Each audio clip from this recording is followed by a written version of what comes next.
নমস্কার। আজকে আলোচনা করব এটাই যে আপনার হাতে ধনী হওয়ার যোগ আছে কিনা, আপনি কোটিপতি হবেন না লাখপতি হবেন। অর্থাৎ আপনার হাতের মধ্যে যদি বিশেষ কিছু চিহ্ন থাকে তাহলে আপনি অবশ্যই ধনী হবেন। দেখুন, হাতের মধ্যে যদি এটা হচ্ছে তর্জনী, এই তর্জনীর আঙুলের মধ্যে যদি কোনো চক্রাকার চিহ্ন থাকে বা গোল চিহ্ন থাকে, আবার এই অনামিকার মধ্যে যদি এরকম চক্রাকার চিহ্ন থাকে এবং কনিষ্ঠার মধ্যে যদি এরকম চক্রাকার চিহ্ন থাকে, তাহলে আপনি কিন্তু ধনী হবেন। তর্জনীর উপরের পর্বে যদি এরকম চক্রাকার চিহ্ন থাকে, অনামিকার উপরে যদি চক্রাকার চিহ্ন থাকে এবং কনিষ্ঠার উপরে যদি চক্রাকার চিহ্ন থাকে, তাহলে আপনি বড়লোক হবেন।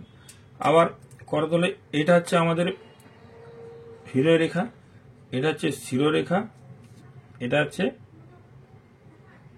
আয়ু রেখা, এটা হচ্ছে ভাগ্য রেখা, এটা হচ্ছে স্বাস্থ্য রেখা, এই রেখাটা হচ্ছে স্বাস্থ্য রেখা। তাহলে শিরোরেখা, ভাগ্য রেখা, হৃদয় রেখা এবং স্বাস্থ্য রেখা দ্বারা যদি এই চতুষ্কোণ থাকে হাতের মধ্যে যদি এই চতুষ্কোণ চিহ্ন থাকে এবং এরকম যদি কোনো শুক্র বন্ধনী থাকে হাতের মধ্যে, এটাকে আমরা বলছি শুক্র বন্ধনী, এই বন্ধনী হাতের মধ্যে থাকে, তাহলে আপনি কোটিপতি হবেন। তাহলে কি হাতের মধ্যে যদি এরকম চৌকা চিহ্ন থাকে, এই চতুর্ভুজ চিহ্ন থাকে এবং ঠিক বুধ রবির মিডিল থেকে এই বন্ধনী উঠে শনির দিকে যায়, এটাকে আমরা বলছি শুক্র বন্ধনী। এই শুক্র বন্ধনী যদি গোটা থাকে তাহলে কিন্তু আপনি বড়লোক অবশ্যই হবেন। আবার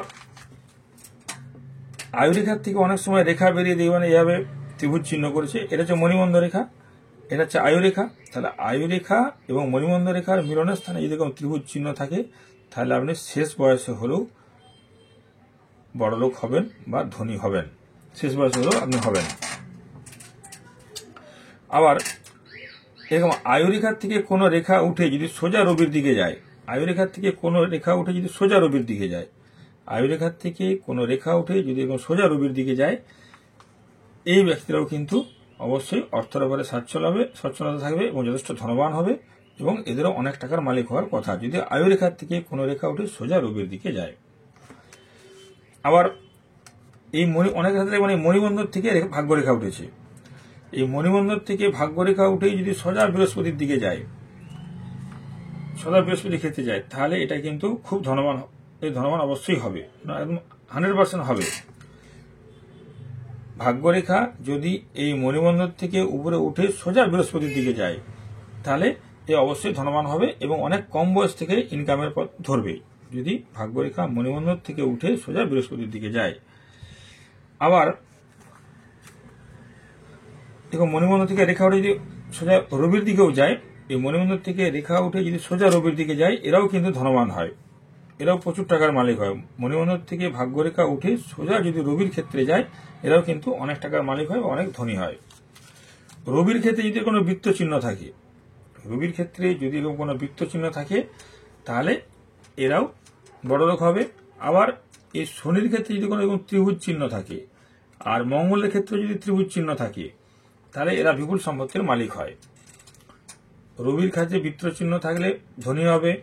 আবার সেই সঙ্গে যদি শনির ক্ষেত্রে ত্রিভুজ চিহ্ন এবং মঙ্গলের ক্ষেত্রে ত্রিভুজ চিহ্ন থাকে, তাহলে এরা বিপুল সম্পত্তির মালিক হবে, এর প্রচুর টাকার মালিক হবে, শনি মঙ্গলের স্থানে যদি ত্রিভুজ চিহ্ন থাকে। আবার রবির ক্ষেত্রে যদি কোনো চতুর্ভুজ চিহ্ন থাকে, রবির ক্ষেত্রে যদি চতুর্ভুজ চিহ্ন থাকে, তাহলে এরা প্রচুর সম্পত্তির মালিক হয় বা প্রচুর ধনী হয় এবং প্রচুর সম্মান প্রাপ্তিও ঘটে। আবার এটা চন্দ্রের নিম্নক্ষেত্র, এটা চন্দ্রের স্থান, চন্দ্রের নিম্নক্ষেত্রে যদি ত্রিভুজ থাকে, চন্দ্রের নিম্নক্ষেত্রে যদি কোনো ত্রিভুজ থাকে, তাহলে এই ব্যক্তিরা লটারির দ্বারা বা কোনো জুয়া বা কোন রকম ভাবে হঠাৎ করে এদের অর্থপ্রাপ্তি ঘটে, এরা হঠাৎ করে লটারি জুয়ার দ্বারা কিন্তু অর্থপ্রাপ্তি ঘটে, চন্দ্রের ক্ষেত্রে যদি নিচের দিকে ত্রিভুজ চিহ্ন থাকে। আবার এরকম হাতের মধ্যে বহু যোগ আছে যেগুলো আপনাকে প্রচুর ধনপ্রাপ্তি ঘটায়। আবার যদি কারো রেখা এখানে বৃহস্পতির ক্ষেত্র উচ্চস্থ হয় এবং রবিতে যদি রেখা থাকে, তাহলে কিন্তু সেই ব্যক্তির যথেষ্ট আর্থিক সচ্ছলতা থাকে। আবার অনেক সময় এই ভাগ্যরেখায় মধ্যে যদি কোনো, বিশেষ করে রবির ক্ষেত্রে যদি কোনো রকম মৎস্য চিহ্ন থাকে, এরকম রবির ক্ষেত্রে যদি কোনো মৎস্য চিহ্ন থাকে, তাহলে প্রচুর পরিমাণে সম্মান অর্থ প্রাপ্তি হয়। আবার ভাগ্যরেখায় উপরে যদি এরকম মৎস্য চিহ্ন থাকে, তাহলে ওই ব্যক্তিরা কিন্তু প্রচুর ধন সম্পত্তির মালিক হয়। এইভাবে হাতের মধ্যে বিশেষ কিছু কিছু চিহ্ন থাকলে শাস্ত্রে বলা আছে যে এরা প্রচুর ধন সম্পত্তির মালিক হবে, এবং প্র্যাকটিক্যাল ভাবে দেখাও গেছে এরা কিন্তু প্রচুর ধন সম্পত্তির মালিক হয়েছে। তাদের যতই কালসর্পযোগ থাক, যতই শনির সাড়ে থাক, বা যতই ভূমদোষ থাক, কিন্তু তারা বড়লোক হবে এবং ধন সম্পত্তির মালিক অবশ্যই হবে। নমস্কার।